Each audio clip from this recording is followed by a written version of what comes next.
네, 안녕하세요. 오늘 당신께서 보내주신 자료, 바로 그 디지털 자산 기본 법안에 대해 좀 깊게 파고들어 보려고 합니다. 이게 2025년 6월 10일에 민병덕 의원 대표 발의로 나왔죠? 네, 맞습니다. 그동안 사실상 규제 공백 상태였던 우리 시장에 드디어 어떤 종합적인 틀을 만들려는 시도라고 봐야겠죠. 맞아요. 법무법인 세종 분석 자료도 참고해서 이 법안이 진짜 뭘 의미하는지 핵심만 한번 짚어보겠습니다. 준비되셨죠? 네, 그럼 시작해볼까요? 우선 이 법안 디지털 자산 정의부터 좀 달라졌어요. 분산 원장 기술 이걸 딱 명시했더라고요. 코인이나 포크는 이걸 대상으로 하겠다는 거죠. 네, 그게 중요해요. 기존 가상자산 정의보다 훨씬 명확하게 기술 기반을 특정해서 범위를 좀 더 분명히 한 겁니다. 전자화폐 같은 건 빠지고요. 그리고 흥미로운 게 이걸 또 둘로 나눴어요. 자산 연동형, 그러니까 스테이블 코인이랑 나머지 일반 디지털 자산 이렇게요. 아, 그 이원적 접근법이요? 그게 사실 규제 강도랑 연결되는 건데요. 아, 규제 강도요? 네, 스테이블 코인은 아무래도 법정 화폐나 자산의 가치를 연동시키니까 뭐랄까 금융 안정성이랑 직결될 수 있다는 인식이 강해요. 그래서 더 엄격하게 보려는 거죠. 그래서 뒤에 나올 인가제 같은 강력한 규제를 적용하려는 거군요. 그렇죠. 반면에 일반 디지털 자산은 워낙 변동성도 크고 종류도 다양하니까 다른 방식으로 접근하겠다는 신호를 읽어야 합니다. 그렇군요. 그럼 사업자 진입 규제 이 얘기도 좀 해보죠. 인가제, 등록제, 신고제 이렇게 세 단계던데 이거 완전 금융권 느낌인데요? 네, 자본시장법 틀을 많이 가져왔어요. 근데 자세히 보면 전자금융거래법 개념 같은 것도 좀 섞여 있고요. 아, 그냥 베낀 게 아니라 조합을 한 거네요. 맞습니다. 디지털 자산 시장 특성을 좀 고려해서요. 핵심은 그 매매업, 중개업, 보관업 이런 건 제일 까다로운 인가를 받아야 한다는 거고요. 집합관리업이나 지갑관리업은 등록, 주문전송업은 신고 이런 식으로요? 네, 그리고 각 단계별로 요구하는 자기자본, 전문 인력, 내부 통제 시스템, 특히 그 이해상충 방지 체계 이런 요건들이 상당히 구체화됐다는 점이 중요합니다. 그러니까 이제 대충 사업하기는 어렵다 이런 얘기네요. 그렇죠. 당신께서 만약 이쪽 사업을 하시거나 생각 중이시라면 내가 어떤 라이센스가 필요한지, 요건은 뭔지 이거 명확히 파악하고 준비해야 하는 시대가 온 겁니다. 사업자뿐 아니라 코인 발행 규제도 확 바뀌는 것 같아요. 스테이블 코인은 아까 말한 것처럼 인가제고 일반 코인은 금융위에 발행 신고서를 내야 한다고요? 네, 맞아요. 신고제죠.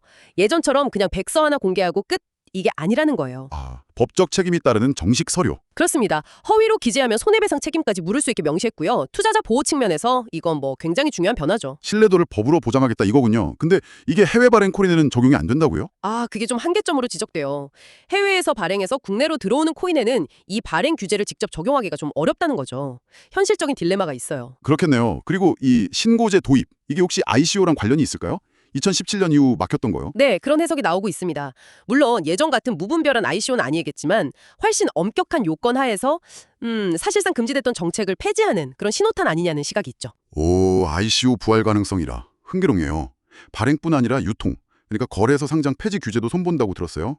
DAX 대신 새로운 위원회가 생긴다면서요? 네, 한국디지털산업협회 산하에 거래지원 적격성평가위원회를 만들어서 여기서 거래지원, 즉 상장이죠. 그리고 종료, 상장 폐지 이걸 결정하게 한다는 겁니다. 거래소 자체의 이해상충 문제를 줄이려는 거다. 그렇죠. 표면적인 이유는 그거예요. 거래소는 아무래도 수수료 같은 이해관계가 있으니 좀 더 중립적인 기구에서 하겠다. 이런 의도인데 이게 실제로 얼마나 잘 작동할지는 좀 지켜봐야겠죠. 성장이나 폐지 기준이 좀 달라질 수도 있겠네요, 그럼? 네, 그럴 가능성이 높습니다. 그리고 불공정 거래 규제도 빼놓을 수 없죠. 미공개 정보 이용 시세 조종 이런 거요. 이것도 자본시장법 수준으로 간다면서요? 네, 기본적인 틀은 거의 비슷하게 가져왔어요. 다만 디지털 자산 시장의 특수성을 좀 반영해서 예를 들면 발행 초기에 가격 안정을 위한 조치, 안정 조작이나 시장 조성 같은 건데요. 아, 예외 조항 같은 거군요. 네, 그런 건 일정 조건 하에서는 허용될 수 있도록 길을 좀 열어뒀습니다. 초기 변동성을 감안한 걸로 보여요. 그래도 전반적으로는 처벌이랑 손해배상 책임을 명확히 해서 투자자 보호를 강화하려는 방향입니다. 자, 그럼 이제 이 법안이 만약 통과된다면 시장에는 당장 어떤 영향이 있을까요? VASP들, 기존 사업자들은 진짜 발등에 불 떨어진 거 아닌가요? 그렇죠. 제일 시급한 분들이죠. 일단 자기 사업이 인가, 등록, 신고 중에 어디에 해당되는지부터 빨리 파악해야 하고요. 그 요건 맞추려면 준비할 게 많을 겁니다. 사업 구조를 바꿔야 할 수도 있겠네요. 네, 사업 부문을 나누거나 아예 법인 구조를 개편해야 할 수도 있고요. 특히 스테이블 코인 발행 생각하는 곳들은 인가 준비는 물론이고 그 예치 자산 관리나 환불 계획 같은 거 안정성 확보 방안 마련이 아주 시급합니다. 거래소나 발행인들도 준비할 게 많겠어요. 당연하죠. 거래소는 새로운 상장 폐지 시스템에 맞춰서 내부 절차 다 정비해야 할 테고요. 발행인들은 이제 백서가 아니라 법적 효력 있는 발행 신고서 이거 제대로 쓰고 관리하는 시스템을 갖춰야 합니다. 어쩌면 이게 좀 진입 장벽을 높이는 효과도 있지 않을까요? 소규모 프로젝트보다는 좀 자본력 있는 큰 곳에 유리해질 수도 있겠어요. 네, 그런 우려도 충분히 제기될 수 있습니다. 물론 아직 법안 발의 단계고 국회에서 논의하면서 수정될 여지는 남아 있어요. 하지만 이게 대통령 공약이기도 했으니 좀 빨리 진행될 수도 있겠네요. 그럴 가능성도 배제할 순 없습니다.